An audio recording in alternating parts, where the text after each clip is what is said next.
everyone, in this video, I will be showing you how to transfer Instagram account from one phone to another. This is a very easy tutorial. If you want to transfer from one account to another, it's just like you are logging into another device. So if you want to log in your Instagram account to other device, of course, you have to make sure that you have remembered your username and password.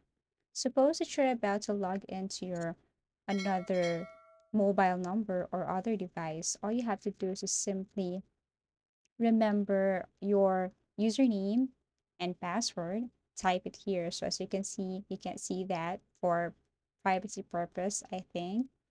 And then after typing your username and your password, then you can simply log in to your Instagram. However, if you forgot your username password, you can simply tap get help me to log in. Okay. And then you just have to tap next, click send an SMS, and then they will send a code to your number. And all you have to do is to enter that code in order for you to log in to your Instagram account.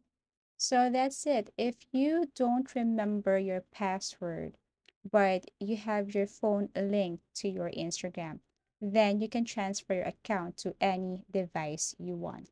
As easy as that. Thank you so much for watching and see you again in our next video tutorials.